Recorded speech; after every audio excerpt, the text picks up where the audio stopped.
Hiya, family. My name is Donna. Some of you may know me as the lady who says, young man.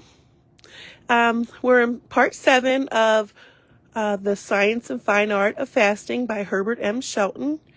And today it's going to be the mind and special senses during a fast.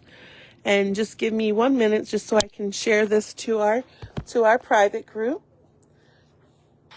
Yahuwah, my love. Yahuwah, my love. Yahuwah, my love. Yahuwah, my love. Yahuwah, my love. Yahuwah, my love. Yahuwah, my love. Yahuwah, my love. Yahuwah, my love. Yahuwah, my love. Yahuwah, my love. Okay, family, I'm back again. This is part 7 of Herbert M Shelton, The Science and Fine Art of Fasting.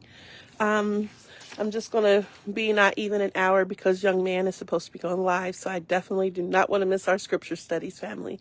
But this book has been very, he's snitching. It's originally written in 1934, and you do the fast for spiritual purposes, but the benefits that the Most High gives you are like beyond words. And also one thing I have learned about fasting is try not to tell anybody that you're fasting, because really that's kind of the secret place. And especially when you do a several day fast, you'll see. And okay, family, here we go. I love you guys. Okay. So we're on chapter 11. Chapter 11, the mind and special senses during a fast.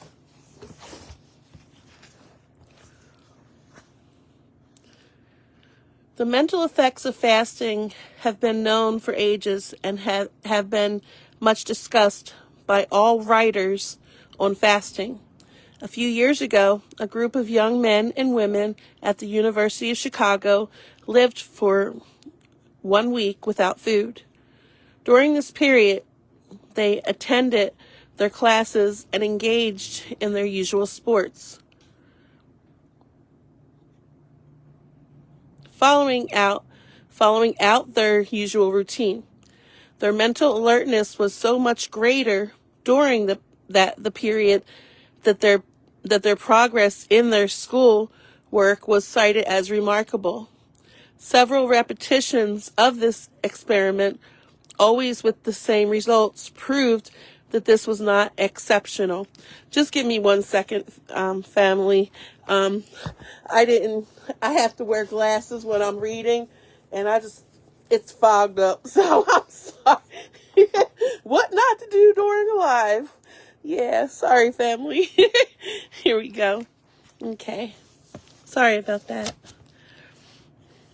Okay. All the purely mental powers of man improve while fasting. All the purely mental powers of man improve while fasting. The ability to reason is increased. Memory is improved. Attention and association are quickened. The so-called spiritual forces of man, intuition, sympathy, love, etc., are all increased. All of man's intellectual and emotional qualities are given new life. At no other time can the purely intellectual and aesthetic activities be so successfully pursued as during a fast. Sinclair says, I went out of doors and lay in the sun all day, reading, and the same for the 3rd and 4th days. Intense physical lassitude, but with great clearness of mind. After the 5th day, I felt stronger and walked a good deal. And I also began some writing. No phase of the experience surprised me more than the activity of my mind. I read and wrote more than I had dared to do for years before. The old Roman proverb, a full stomach does not like to think, well, expresses a fact that is known to all mental workers. A full meal leaves them dull, unable to think clearly and continuously, and after makes them stupid and unable to think, and stupid and sleepy.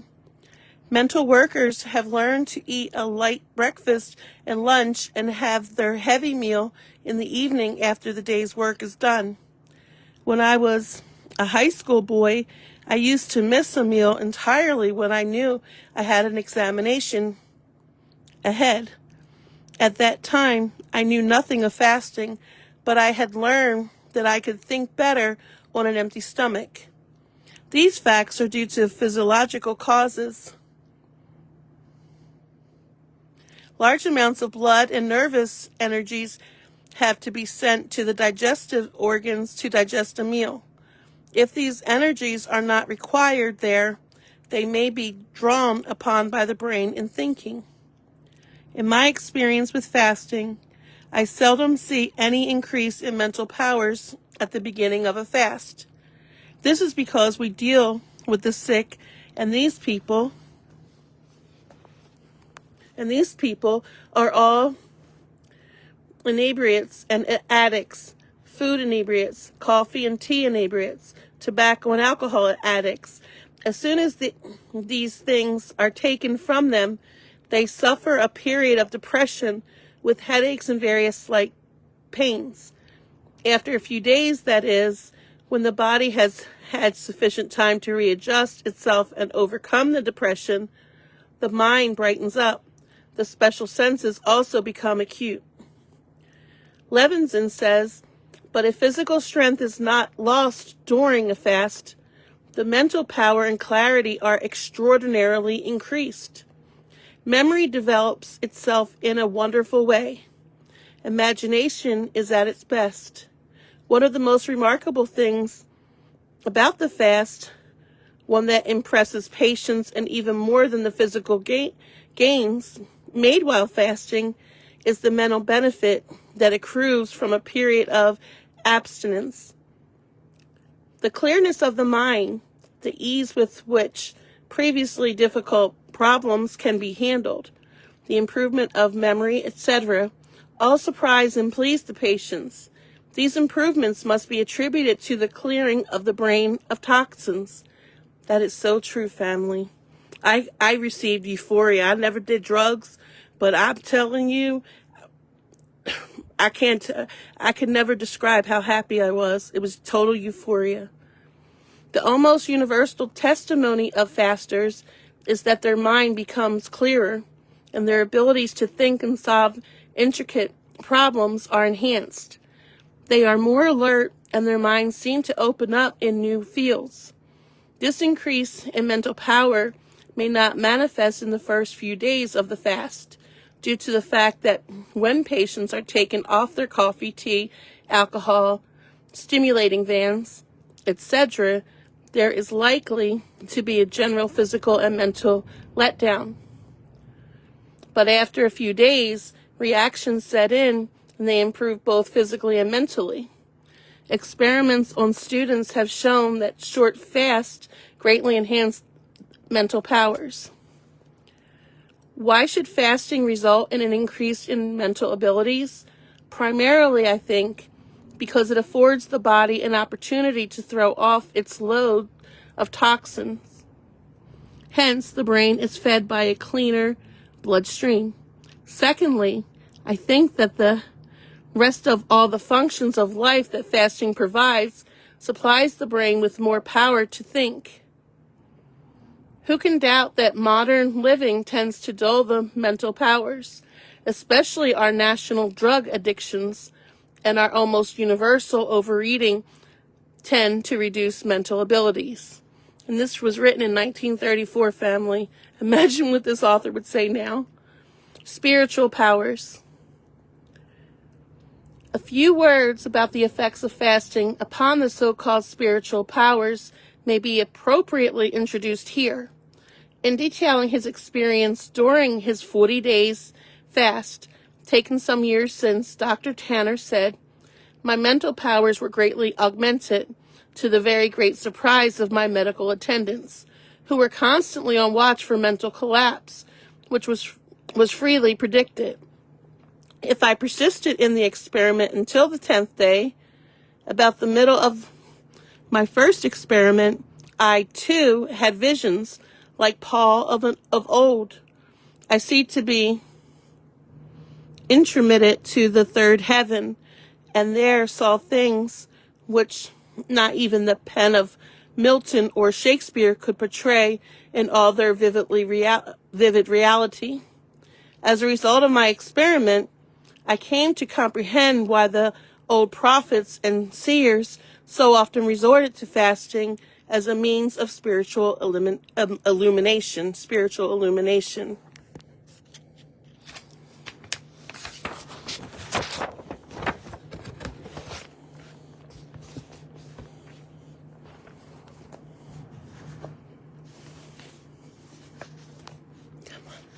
Sorry. That the mental powers of fasters are elevated. That the mental powers of fasters are elevated instead of decreased by the fast. I have shown, but I pause here to express my opinion about the visions the fasters see.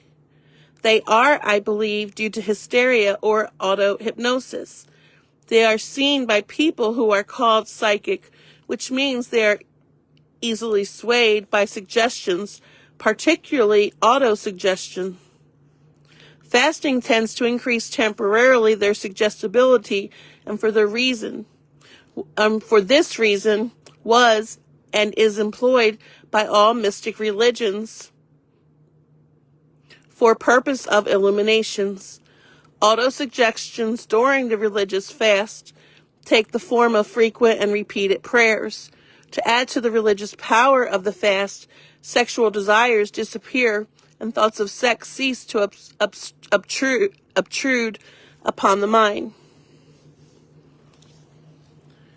In India, the priests connected with the sacred temples are pledged to strict chastity, the strictest chastity. The Hindu high priest is forced to undergo a long period of training and purification and to pass through many severe trials to prove that he has thoroughly conquered his sexual appetites and passions and has them well under control of the higher powers of mind before he is admitted to the priesthood.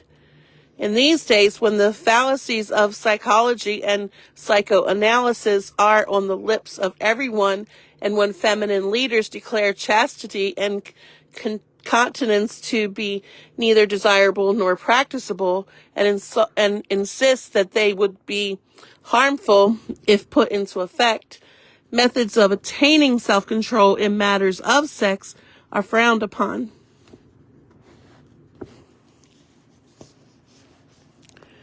This feature of fasting may not, therefore, appeal to many who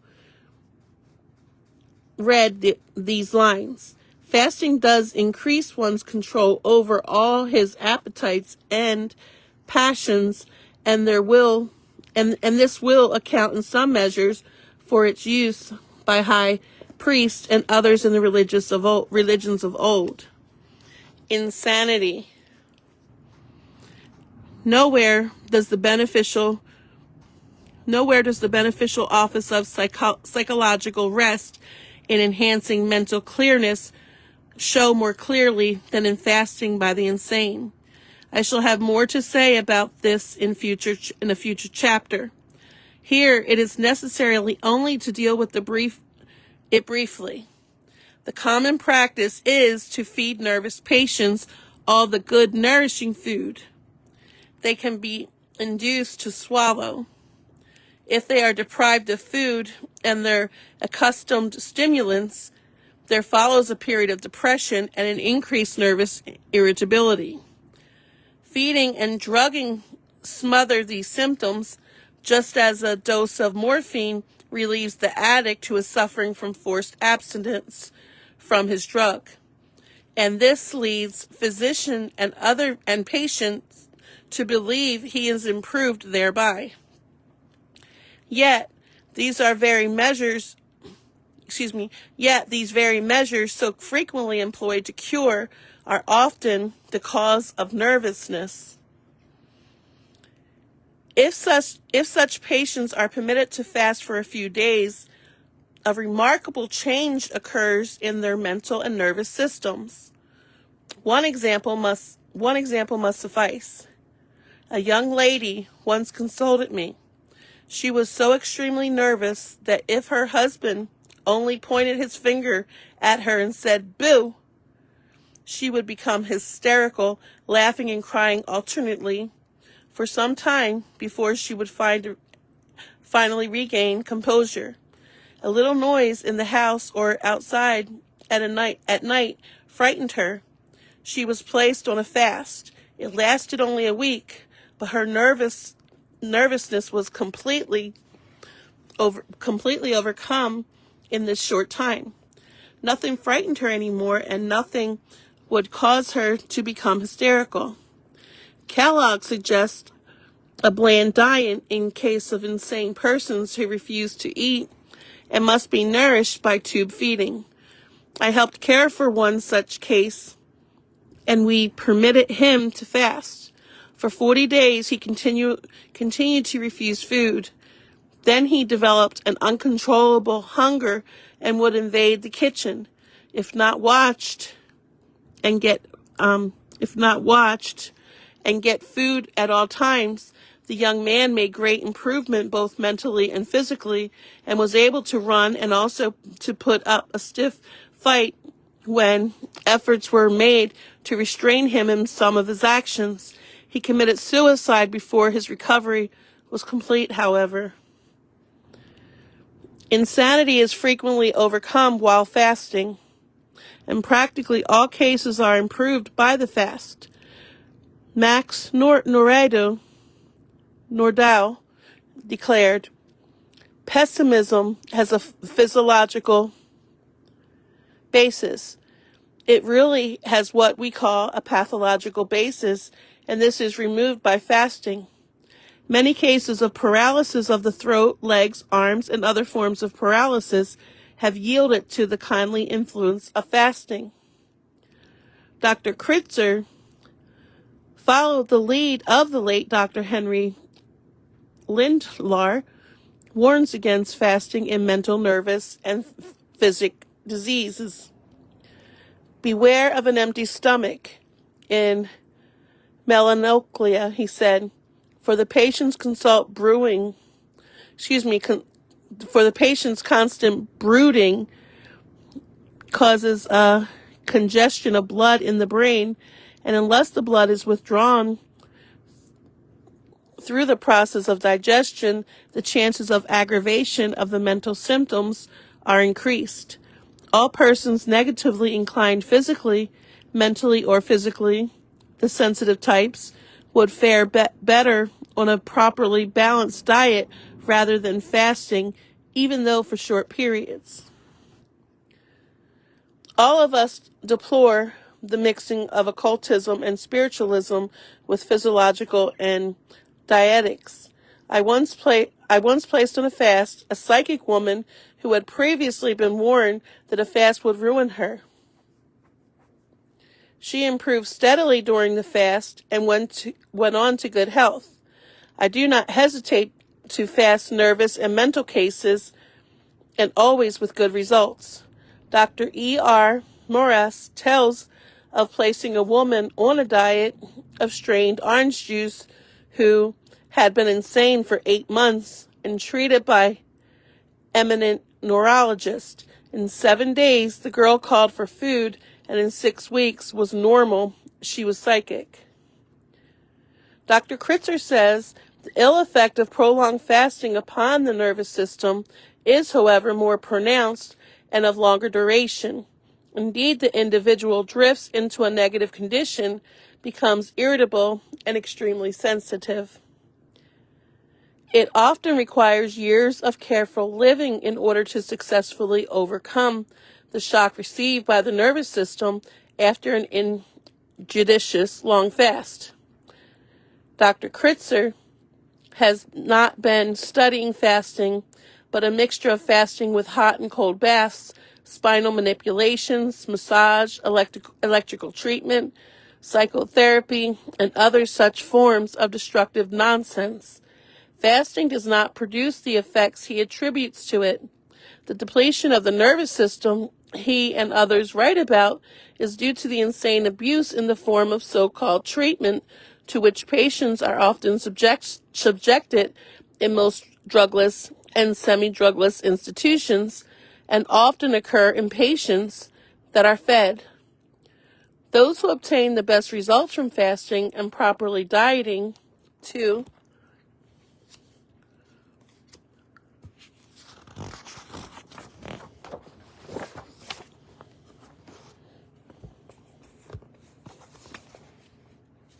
and proper dieting, to quote Dr. Weger, are those whose mental state is not shattered by the long continued use of drugs and by psychic shock. He makes this observation with particular reference to cases of epilepsy, but it is true in general. By this is not meant that even these cases do not derive benefits from fasting and proper diet, but merely that the benefit is not so apparent and requires often much longer time to make itself manifest.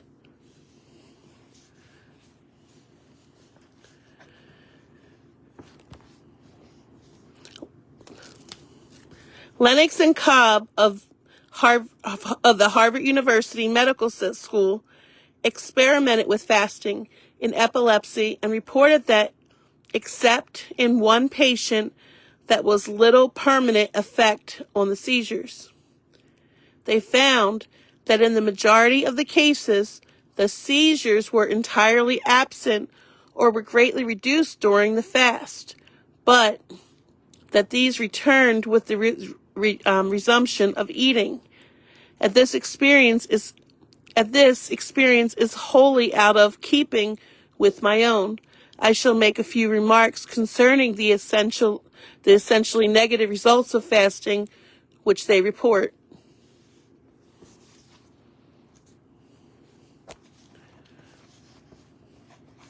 Let me say that I have had only 2 cases in which the fits returned after the fast.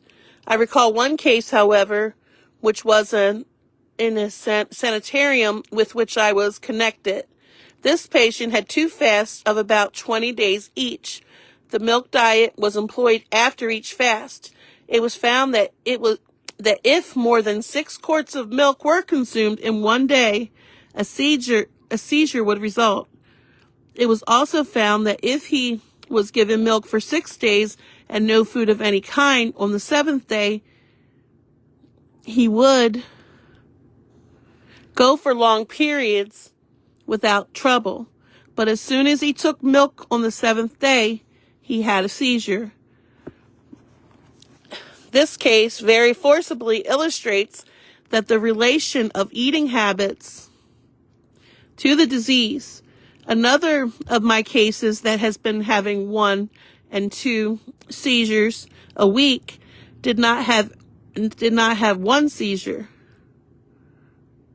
during over 3 months under my observation after a fast of less than a week.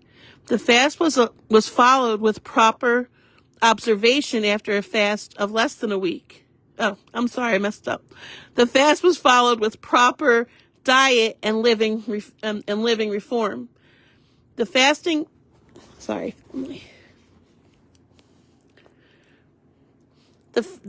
cases of Lennox and Cobb lasted 4 to 21 days, and the longest fasts were certainly long enough to produce great benefits in these cases.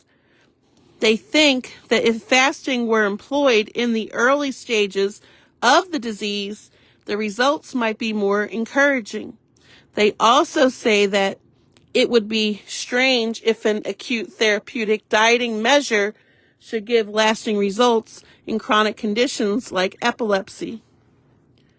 I would say, however, in view of my own experience, that their lack of knowledge of fasting, and especially, hold on one second, family.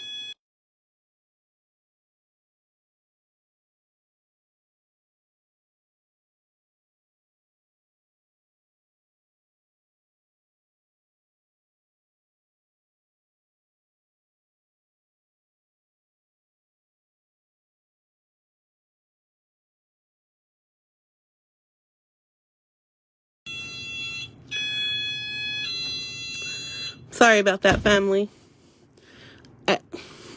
I would say, however, in view of my own experience, that the lack of knowledge of fasting, and especially their lack of knowledge of proper feeding after the fast, is responsible for their partial results. The effects of fasting are profound and lasting, but these may be totally spoiled by injudicious care. Dr. Weger says, it is conceded by physicians that most epileptic seizures are predicated by gastrointestinal derangement, gastric hyperacidity, and intestinal fermentation, even by very slight deviation from normal at any period of the digestive cycle. The most frequent source of irritation is the colon. One of my cases noticed pain in the left pelvic region and a knotting of the colon preceding each seizure. There was a failure of colonic functions before each attack, with a loss of appetite. If good digestion is so important in these cases, it should be quite obvious that the permanency of the results obtained by fasting must depend largely upon proper feeding and proper general care after the fast. As Dr. Weger says, it is absurd to look for good results in this class of cases unless some attention is given to the kind and combination of food. If the same kind, quality, and quantity of food is permitted after the fast that the patient was in the habit of taking before the fast, the experiment is doomed to failure.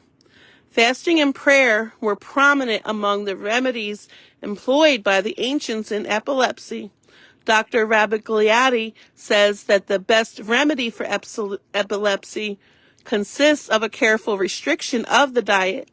I have for many years now advised restriction of the acute cases in epilepsy to 2 meals daily, and sometimes 1, and in acute cases have recommended further and greater restriction to a pint or a pint and a half of milk daily for a considerable period of time.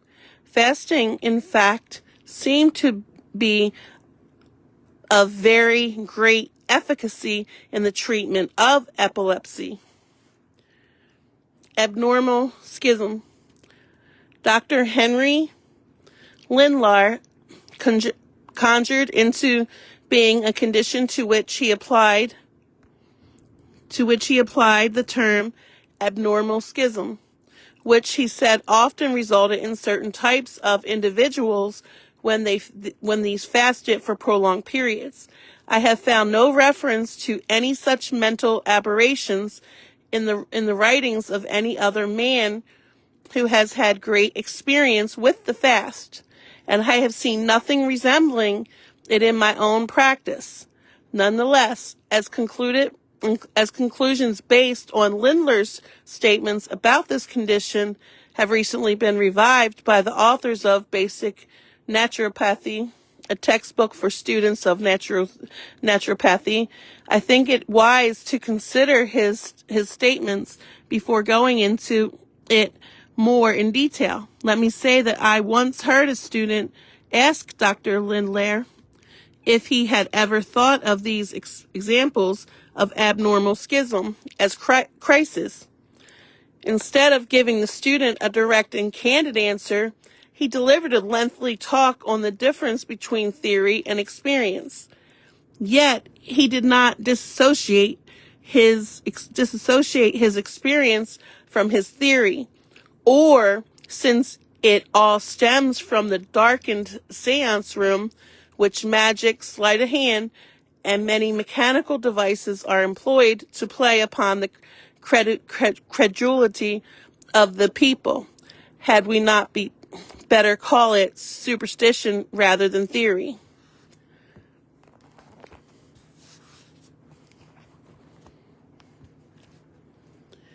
I am of the opinion that such developments, if they do occur, are due to other cases. They do develop in people who are not fasting. Many fasting patients have lost their abnormal mental conditions while fasting. All who have extended experience with fasting have seen cases of insanity recover health. Knowing that Dr. Hazard had many years of experience with fasting, I wrote her for her experience with abnormal schism in the fast. She replied in a letter to me dated December 8th, 1931, that the notion that fasting produces such conditions is absolutely wrong, and that fasting seems to clarify mentality, not to cloud it. Nor will it develop any abnormal mental symptoms. The nearest approach to such conclusion that I have found recorded in fasting literature is one related to Carrington. He says the patient becomes practically insane from the second to the fifth day of the fast.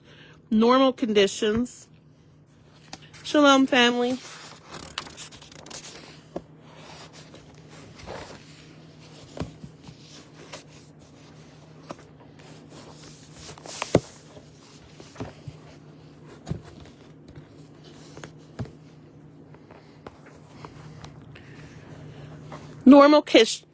Nope, gotta back that up a little. Sorry. Sorry, family. Normal conditions being restored on the fifth day, when once the crisis was past, no indications of such a condition ever recurred. The mentality became, on the other hand, far clearer that in years, indicating that the conditions were transitory and merely a curative crisis. One aspect of the vital upheaval affecting by chance the mentality. In this case, the condition was undoubtedly brought about by the excessive morbid action of the liver, which was greatly deranged, causing an excessive flow of bile and to a disordered circulation. This was undoubtedly the cause, since the patient also turned almost green during these days, her complexion becoming normal as the fast progressed. Vitality, Fasting, and Nutrition, page 535.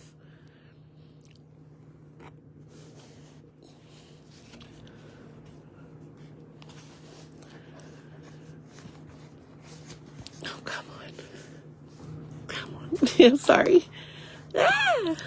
Lindlar says, next to the hypnotic and medium-citic process, there is nothing that induces abnormal schism as quickly as fasting.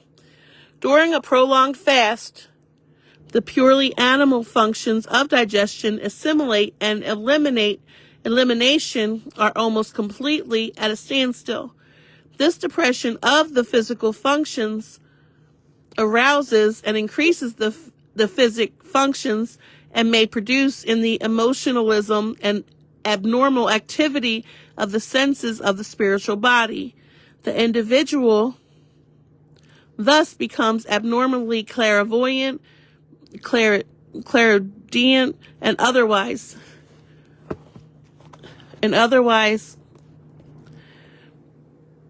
sensitive to conditions on the spiritual planes of life. He adds This example, the spiritual exaltation and the visions of heavenly scenes and being, or the fight with demons, which are frequently indeed uniformity, reported by hermits, ascetics, saints, yogi, fakirs, and dervishes.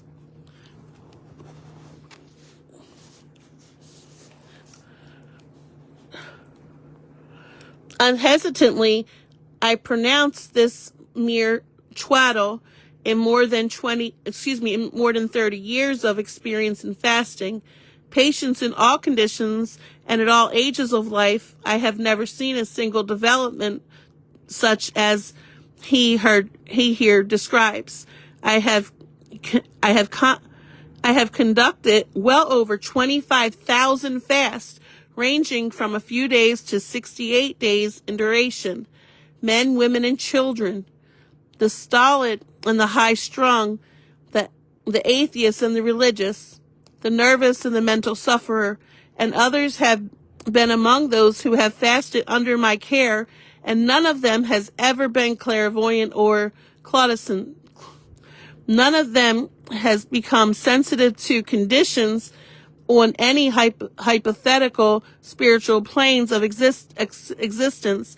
None of them has had a heavenly vision.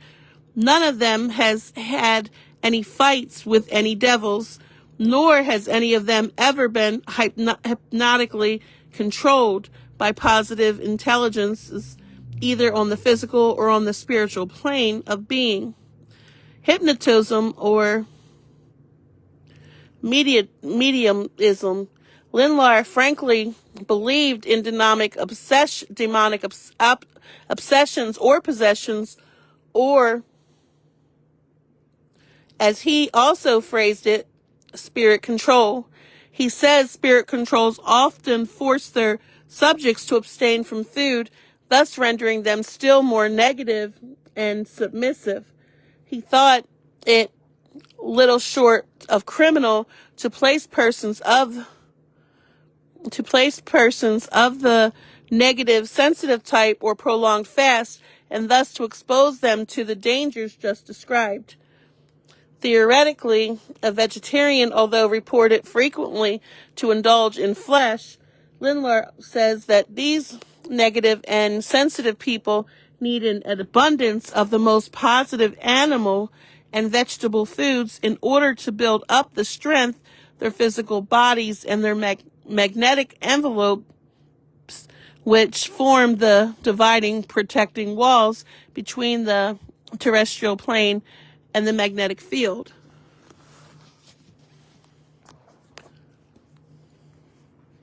This mixing of spiritualism and occultism with physiologically could but lead him to many false conclusions and many erroneous practices. Up to the present writing, I have had 7 cases of mental confusion in my own practice, and as I review these cases, one thing stands out very prominently in all of them. Namely, each and every one of the patients were marked neurotics. 3 of them presented histories of previous periods of mental aberration. One patient had been thoroughly examined and at one of the most famous clinics in America, and her husband had been told by the physicians at the clinic that due to hardening of the arteries in the brain, she would ultimately become insane. None of these patients had resembled anything described by Dr. Lindlar, and there were no signs that they were being controlled by spirit beings. While engaged in revising this chapter, a woman was brought in from a distant city who was troubled by what she called elementals. For the 7 years she had dabbled in occultism and spiritualism and had studied with the swamis, and she was convinced that every night these elementals were annoying her. She is still fasting at this writing, but she lost her elementals, and the symptoms that that they were supposed to be inducing in the first 2 weeks of her fast. Meat eating had not saved her from her negative and sensitive state. Fasting soon brought her out of it. I am convinced that the developments in the aforementioned 7 cases were in the nature of crisis, and that they were in no wise due to fasting, and shall set forth my reasons for thinking so. These are: 1. The conditions develop extremely rarely, whereas if the fast were responsible for its development, it would be common. 2. It has not developed in those patients who have had the longer fast, but in all save 2 cases after relatively short fast. If the fast produced the trouble, the longer fast should be the ones after which the trouble develop. In one patient, the mental symptoms developed after only 9 days of fasting. It is well to note that after a subsequent fast of over 30 days, this patient has no such developments. The symptoms never manifest while the fast is in progress, but only after it has been broken. The first symptoms appearing 3 days to 2 weeks after the fast has ended. If the condition resulted from the fast, it should develop at least part of the time while the patient is fasting. 4. The condition develops only in certain types of individuals, and in these types of cases, such developments are quite common while eating 3 square meals a day in people who never fast. While I have emphasized the fact that these developments occur, so far as my experience extends, only in pronounced neurotics, they are rare, even in these patients. I have had many neurotics to fast for prolonged periods and receive nothing but benefits. No mental and nervous symptoms have developed during or after the fast in all, save the 7 we are here considering. 5. In 2 of my cases, the trouble has developed after periods of great physical stress growing out of their disease, and would seem to have been due to the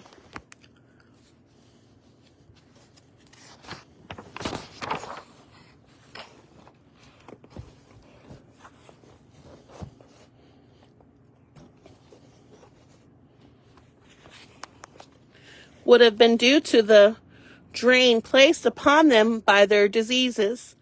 This is my last page for the day for this live family. One of these, a man who developed a severe diarrhea late in the fast that lasted for several days, had slight confusion for 3 days after his fast was broken, but he never grew irrational. The dysentery constituted a serious strain upon his powers and resources. A second case was unable to take food after the return of hunger. For 3 days, she vomited all food given her.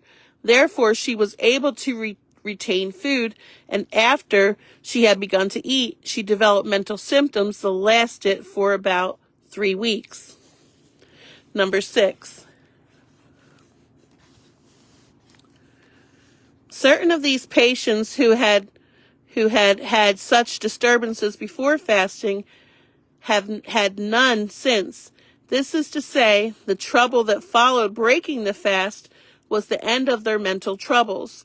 One woman who had such periods of confusion before going on the fast has such a period after the fast was broken, and has had no more such troubles for 12 years. 7.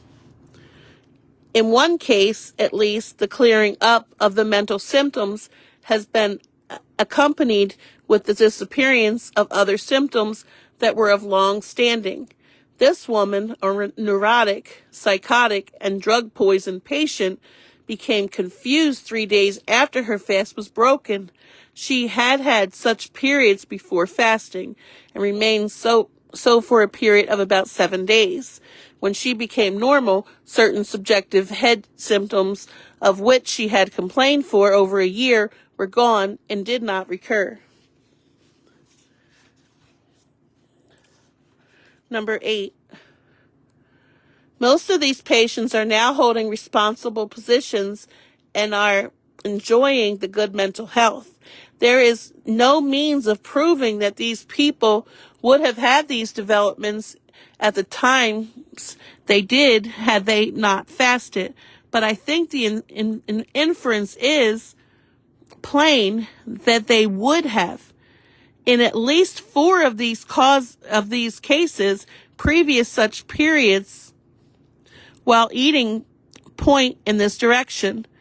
In 2 other cases in which I have no positive proof of previous such periods, I have some evidence that such periods of mental disturbance had been previously experienced. If we add to this the frequent and great benefits results that accompany and follow fasting in severe neurotic conditions and in cases of actual insanity, the evidence seems to be complete that the fast is not responsible for these conditions. It may well be said that the chief result of the fast is to retard their development or even, in many cases, to prevent them altogether. In considering these developments, it is well for us to keep in mind the ability of the body to nourish and sustain the brain and nervous system, and so maintain their functional and structural integrity throughout the most prolonged fast by drawing upon its nutritive reserves. And the actual benefits that is seen to accrue to the nervous system in many cases of paralysis, neuritis,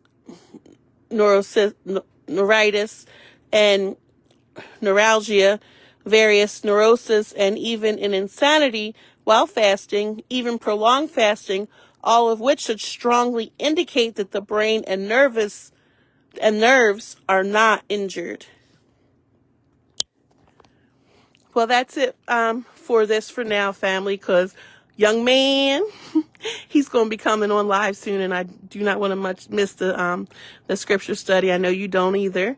And after the live, if it doesn't go too late, I'm going to be reading from Promote the Truth Scriptures in the New Covenant, start from the beginning. So hope to see you guys then. Shalom. I love you all, family. Shalom.